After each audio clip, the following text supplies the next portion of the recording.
In English, Chimerica means the relationship between the United States and China. But in Chichewa, Chimerica means the United States.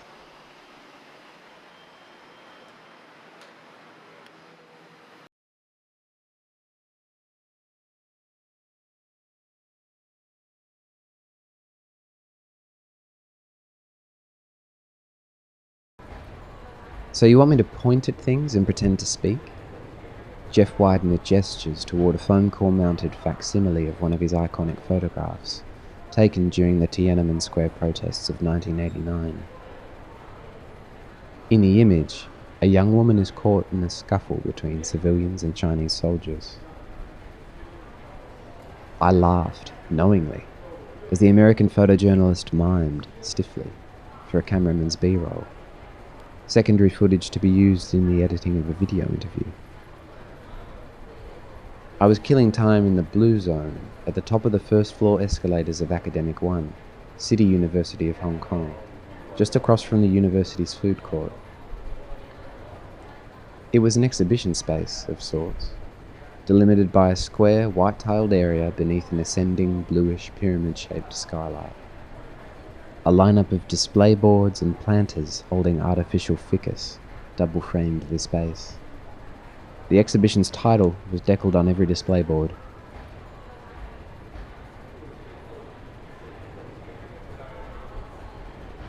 One of the images on my left grabbed my attention. It was a photograph of a white statue depicting a woman holding a torch above her head with both hands. Her hair was styled in a wind-blown bob cut, her clothing a semblance of drapery.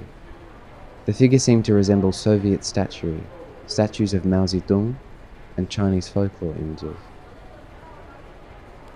When I read the didactic panel on the board, I learnt that it was a photograph of the 10-metre-tall foam and papier-mâché Goddess of Democracy statue, erected 30th of May 1989 in Tiananmen Square by students from the Beijing Academy of Fine Arts.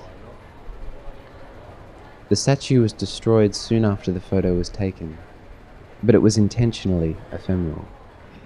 Not made to endure as a physical monument, but rather created to circulate as an image, to multiply and recruit the imagination of the people.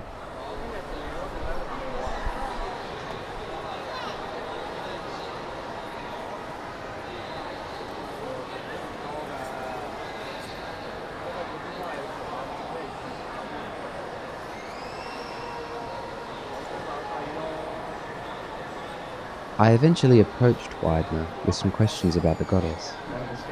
He said, "It was incredible. I couldn't believe there was a replica of the Statue of Liberty being built in this communist country." With a flash of recognition, I laughed, the way I laughed at Widener as I watched him mime, suddenly aware of this obvious visual reference. Widener laughed too, mirroring me, and in this laughter reflecting between us two Westerners, there was a tinge of colonialist authority that I couldn't unnotice. I descended the escalator, and on the ground floor of Academic One, directly outside the Run Run Shaw Library, the Goddess of Democracy confronted me in 3 dimensions. A scaled plaster replica stood at 3 meters tall in the center of the skylit concourse. Apart from the statue's disproportionately large upper body, it seemed to resemble the original quite faithfully. Looking at this statue, I was dubious of Widener's claim that the goddess was merely a replica of that American icon, the Statue of Liberty, and began to comprehend the dialectic in this imaging of a goddess. I asked myself the contrapositive question: what might the Statue of Liberty owe the Goddess of Democracy? Perhaps portraying the Goddess of Democracy as a replica of the Statue of Liberty assuages anxieties about the state of democracy in the USA. It made me wonder, who hasn't relied on a poor reflection for one's sense of identity? I walked over to chat with a group of students sitting cross-legged directly in front of the plaster replica, busying themselves with some banners. They were all what the Chinese call post-90s, members of the Applied Social Sciences Society and the Student Union. I asked a student named Richard what was happening in the image on the white banner. Did you see the video on YouTube? There's a guy there uh, stopping the tank, and this time they will change the. It's the same concept, but that guy is also representing the people fighting for democracy. So this time they will write this one under the tank. Yeah.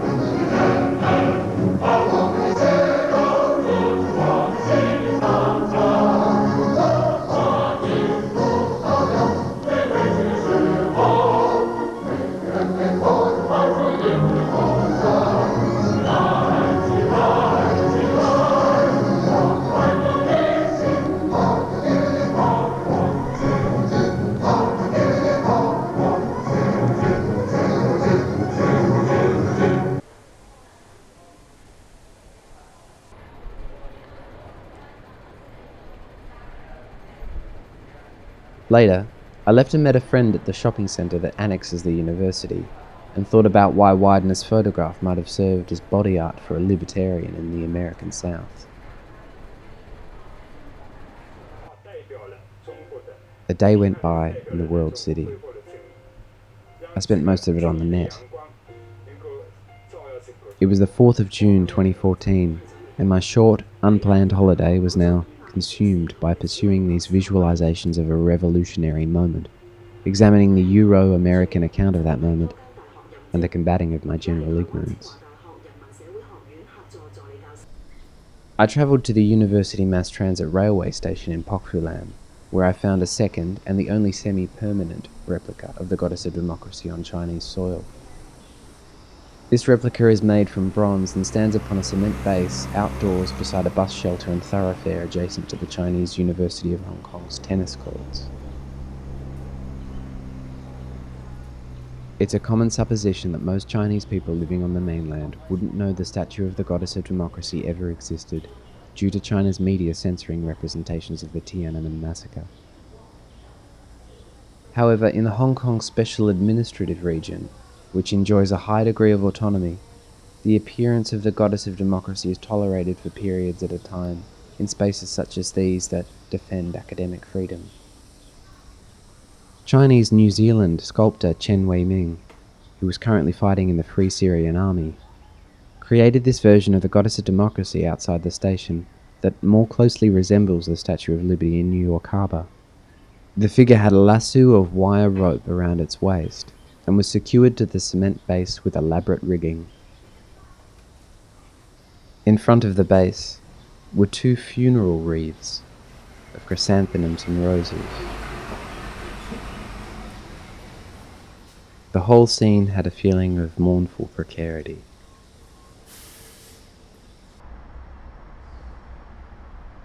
With these bits of information circulating in my mind, I spent the rest of the day in a cafe.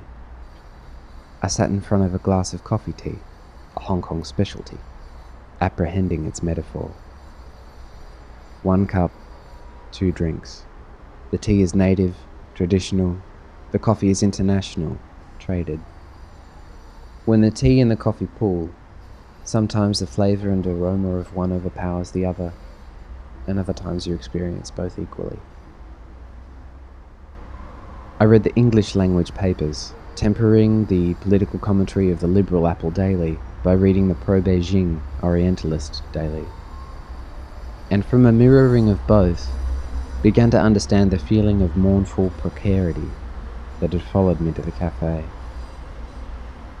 When it started to get dark, I caught the train to Victoria Park to attend a candlelit vigil to mark the 25th anniversary of the suppression of the Tiananmen pro-democracy movement.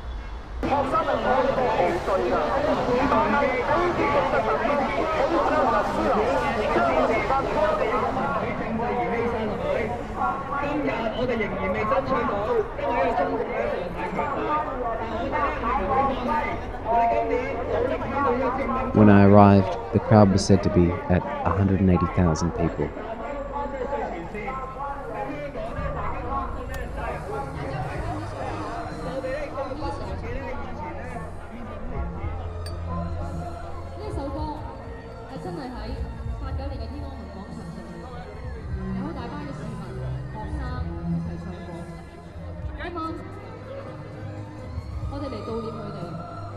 I walked up to the stage and saw Richard in the choir, singing Blood-Stained Glory, one of the People's Liberation Army military songs, sung by pro-democracy activists. Most people were joining in on the singing.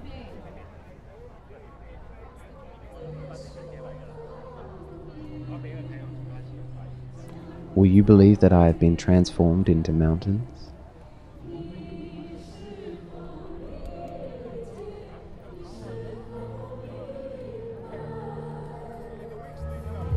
I snuck down the fenced-in aisle reserved for journalists, heading toward the back of the park, hearing bits and pieces of interviews. When do you think China will change? An American veteran asks a Chinese teen. The crowd seemed to consist mainly of angry, hopeful post-90s, wearing bandanas, waving handmade banners and candles in cones of newsprint.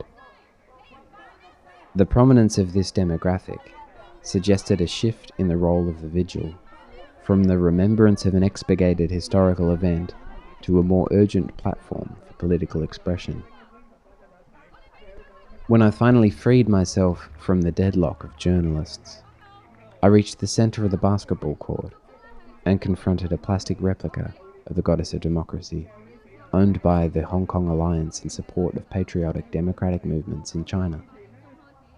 On the wrist of the figure's left arm was a wide, six-colored rainbow bracelet of paper, a symbol employed there to express solidarity with the LGBTQAI community. In this instant, I was reminded of an article by Matilda Bernstein Sycamore, in which she discusses the tyranny of rainbow flags that happen to be Chinese manufactured, and the assimilationist stranglehold on the representation of queer politics.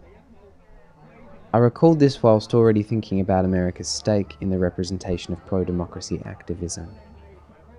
I caught myself wondering how Widener might report this image. Perhaps Statue of Liberty calls for gay marriage in Hong Kong.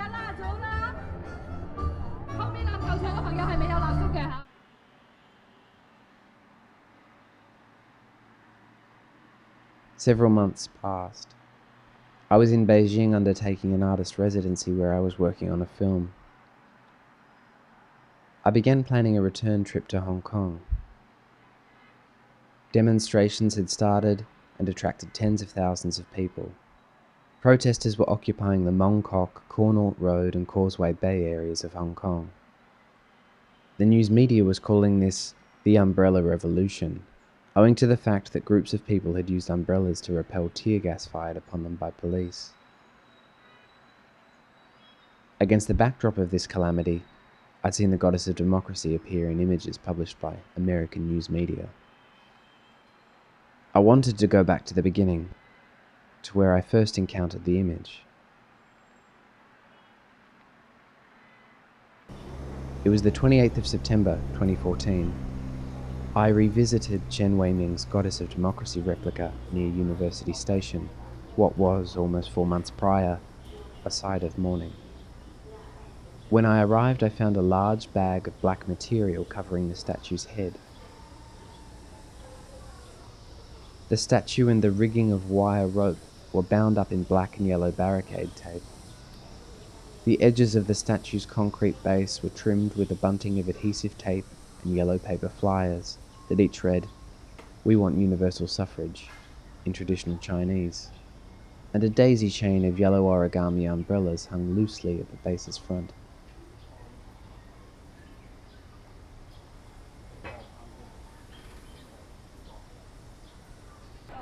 I revisited Academic 1 and was not surprised to see the Goddess of Democracy replica had shifted to a less visible position beside the escalator. The statue was covered with yellow post-it notes. The student notice boards that stood beside were undecorated in June, but then in September, The area was dubbed Democracy Wall and was overfilling with flyers and posters. I rode the escalator to the Blue Zone, where I found an exhibition of photographic images where Wideners were months before. They were photographs from the demonstrations playing out right then on the streets. I was completely baffled by this moment of perpetuity for which the past was substituted for the present. Images taken just days before were incorporated into this quasi-archive. Why was this an exhibition? A group of local police were walking past the space toward the food court. An officer stopped to inspect an image for several seconds. I watched him, and when he finally walked away, I moved closer to see the picture myself. I could see it was a photograph of the officer I was watching.